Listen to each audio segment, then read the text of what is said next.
you have to remember that that the market of Bollywood is absolutely huge, and it always has been, and it just keeps getting bigger and bigger. And back in the 90s, it was the starving farmer in rural Bihar and the non-resident Indian computer scientist living in Los Angeles.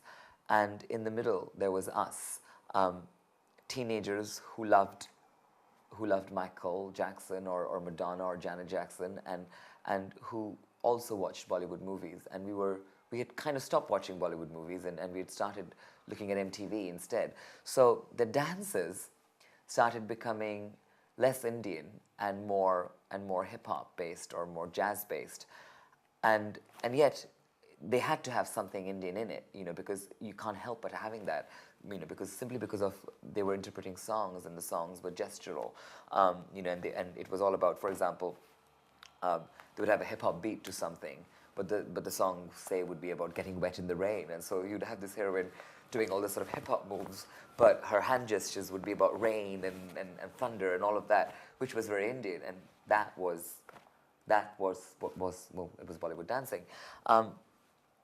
So yeah, it was very interesting. I was lucky enough to have to have worked with Farah Khan in Bombay Dreams, and that was again the same thing. It was all this. I mean, because in the auditions, they took the best of the best, and it was all the dancers could do that. Those basic things that are required in a Western audition, which was pose turns and tours and tricks and what have you.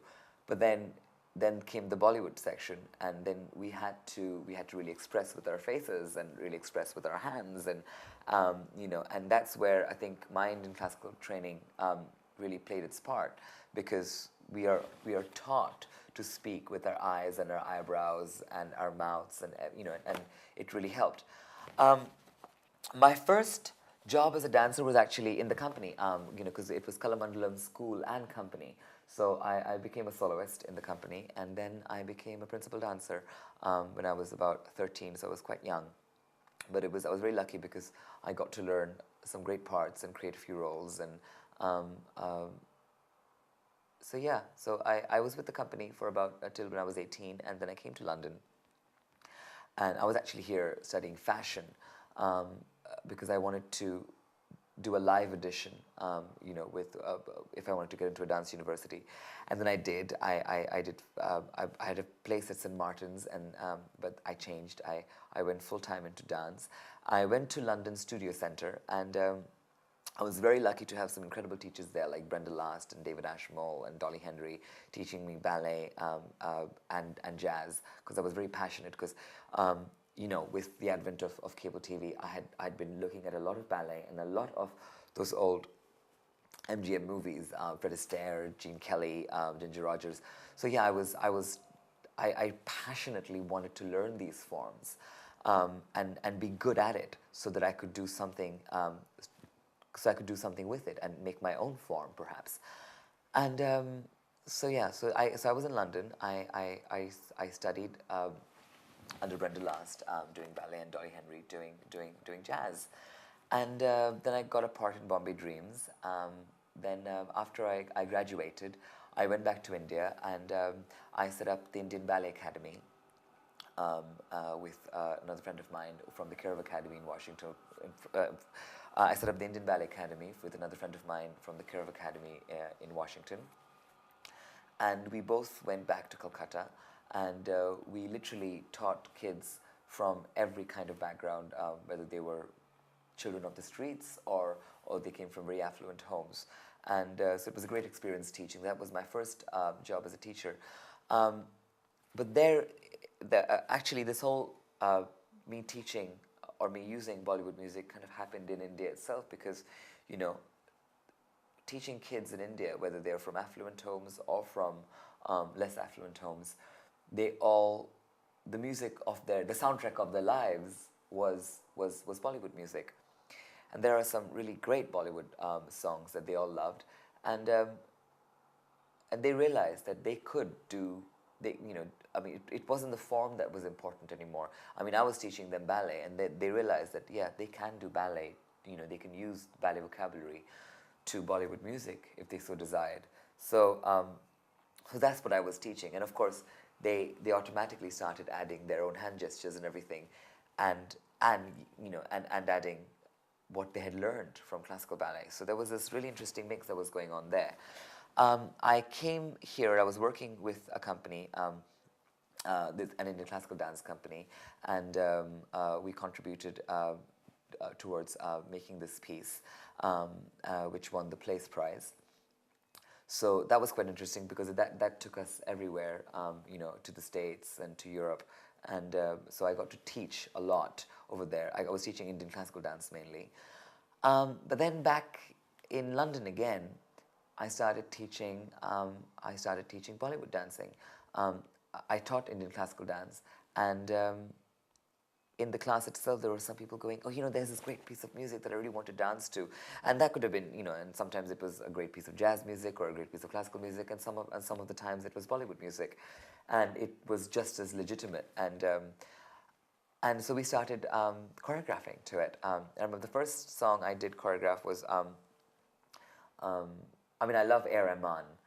So I was, and the South Indian film industry is amazing, and the dancers are amazing, and the music is incredible.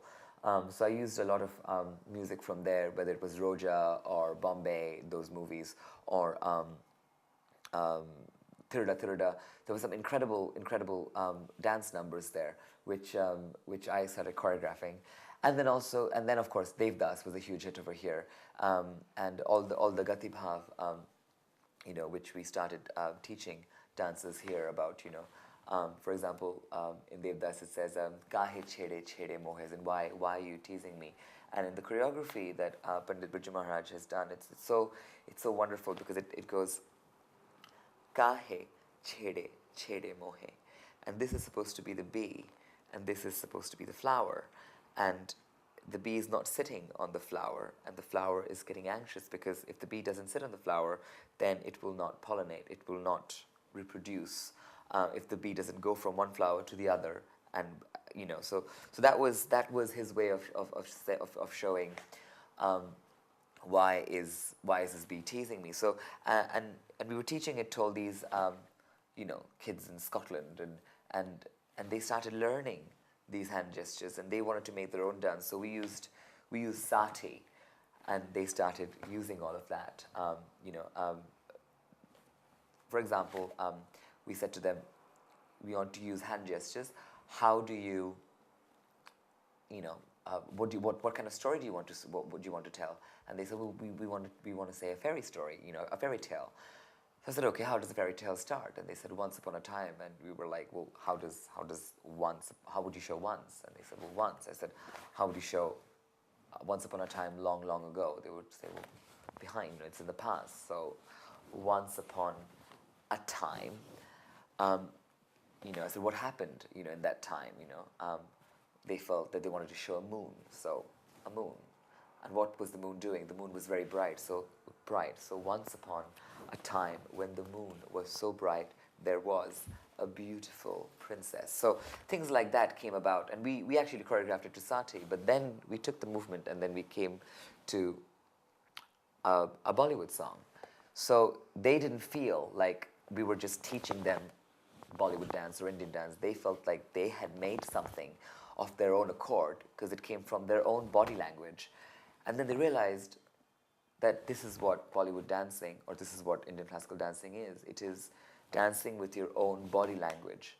It's not this exotic Indian thing that that they all thought it was. I mean, of course, it is going to be exotic because it's from a country quite far away. I mean, I remember when I was a kid, growing up in Calcutta, sardine sandwiches were very exotic because we never had sardines. It was something that was very English, and so to us that was really exotic. Or primroses were very exotic, or things like that. So there is that element of exotica that is always going to be there, and that is the hand that does feed us as Indian classical dancers or as Bollywood dancers. But having said that, once these students get into Indian dance or Bollywood dance, they realize that it's not that exotic after all.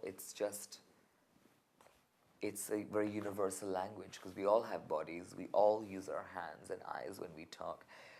in Bollywood dance or in Indian classical dance is just heightened, that's all.